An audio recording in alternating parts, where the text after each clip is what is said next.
Hello students, welcome to my channel. आज हम पढ़ेंगे बायोलॉजी का टॉपिक 1 बायोलॉजी बेसिक, जो कि 11th और 12th दोनों ही के लिए कॉमन रहेगा। तो आइए अब मैं अपना वीडियो शुरू करती हूँ और आप अपने नोट्स साथ में बना सकते हैं। तो जैसा मैंने बताया, आज का हमारा टॉपिक है बायोलॉजी बेसिक। तो बायोलॉजी जो है वो विज्ञान की ही एक शाखा है। बायोलॉजी जो शब्द है, बायोलॉजी शब्द दो शब्दों से मिलकर बना हुआ है। बायो का मतलब होता है लाइफ अर्थात जीवन, और लोगस का मतलब होता है स्टडी मीन्स अध्ययन अर्थात जीवन का अध्ययन। जिस शाखा विज्ञान की जिस शाखा में हम जीवन का अध्ययन करते हैं उसे बायोलॉजी कहा जाता है, जिसके की जनक या फादर एरिस्टोटल हैं, जिन्होंने इसके बारे में बहुत सारी जानकारियां दी। आगे हम इसकी ब्रांचेस के बारे में पढ़ेंगे। जो बायोलॉजी की मुख्य रूप से दो ब्रांचेस होती हैं। बायोलॉजी जैसे कि बायोलॉजी की दो शाखाएं होती हैं, जूलॉजी और बॉटनी। 11th-12th में हम दोनों को ही पढ़ते हैं, बराबरी से दोनों ही सिलेबस में दी हुई हैं, दोनों को ही पढ़ते हैं।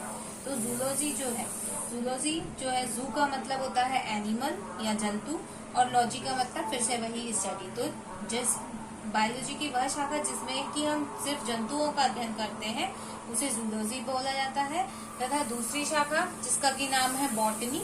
बॉटनी का अर्थ होता है पौधे या प्लांट्स। तो वह शाखा विज्ञान की वह शाखा, बायोलॉजी की वह शाखा जिसमें हम पौधों का अध्ययन करते हैं उसे बॉटनी या वनस्पति शास्त्र कहा जाता है। जूलॉजी के जो फादर हैं, जो बायोलॉजी के जो फादर थे या जनक थे एरिस्टोटल, वो ही जूलॉजी के भी फादर हैं, बट बॉटनी के फादर अलग हैं, जो कि हम आगे पढ़ेंगे। जैसे कि मैंने बताया था, जूलॉजी के जो फादर हैं वो एरिस्टोटल यानी कि अरस्तु ही हैं, तथा बॉटनी के जो फादर हैं, जनक हैं, वो थियोफ्रास्टस हैं। अब हम बायोलॉजी की कुछ ऐसी कॉमन ब्रांचेस के बारे में पढ़ेंगे जो 11th और 12th दोनों के लिए ही उपयोगी होंगी, जिसमें से कुछ पार्ट बायोलॉजी का कुछ शाखाएं 11th में दी हुई होती हैं, 11th के सिलेबस में दी हुई होती हैं, और कुछ 12th के सिलेबस में दी हुई होती है। तो अब आगे हम उनको डिस्कस करेंगे। अब हम बायोलॉजी की मुख्य शाखाओं के बारे में बात करेंगे। ये शाखाएं, मैं मुख्य रूप से यहाँ पे 10 शाखाओं की बात करूंगी जो कि 11th और 12th में चलती हैं। ये मुख्य रूप से वो शाखाएं हैं जो हमारे काम में, दैनिक जीवन में हमारे काम में आती रहती है। तो पहली है मॉर्फोलॉजी, जिसका हिंदी में अर्थ होता है आकारिकी, अर्थात जीव या पौधे के शरीर को बाहर से देखने पे वो कैसा दिखाई देता है, इसका अध्ययन हम आकारिकी के अंतर्गत करते हैं। इसके बाद दूसरी शाखा आती है एनाटॉमी, जिसका क्या अर्थ होता है शारीरिकी, अर्थात जो चीज बाहर से नहीं दिखाई देती, जब उसका सेक्शन कट किया जाता है, जब उसको अंदर से देखा जाता है, अंदर के अंगों को देखा जाता है, तो वह शाखा शारीरिकी कहलाती है। इसके बाद तीसरे नंबर पे है हिस्टोलॉजी, जिसको कि हिंदी में कहते हैं औतकी। तो इसके अंतर्गत जो जंतु शरीर है या पादप शरीर है उसके ऊतकों का अध्ययन किया जाता है कि वो किस प्रकार के ऊतकों अर्थात टिश्यू से बना है, उसके अध्ययन हिस्टोलॉजी या औतकी के अंतर्गत किया जाता है।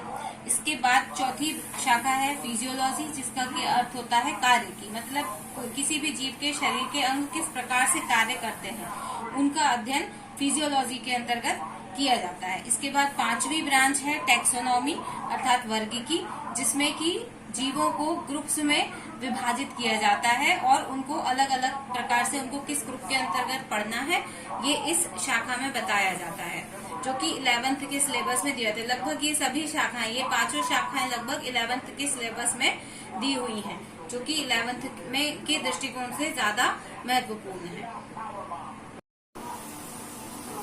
इसके बाद छठवीं शाखा है साइटोलॉजी या सेल बायोलॉजी, जिसे हिंदी में कोशिका विज्ञान कहते हैं। इसके अंतर्गत सभी प्रकार के जीव किस प्रकार की कोशिकाओं से बने हैं, इसका अध्ययन किया जाता है, जो कि 11th में भी सिलेबस में चलता है और 12th में पढ़ लें तो और भी अच्छा है। इसके बाद है वायरोलॉजी, जो कि आजकल काफी फेमस हो रहा है। तो वायरोलॉजी में विषाणुओं का अध्ययन करते हैं। जो वायरस चल रहा है आजकल, कोरोना वायरस जो चल रहा है, तो उसकी जो स्टडी है वो वायरोलॉजी के अंतर्गत ही की जाएगी। ये बायोलॉजी के बच्चों को ये बात पता होनी चाहिए।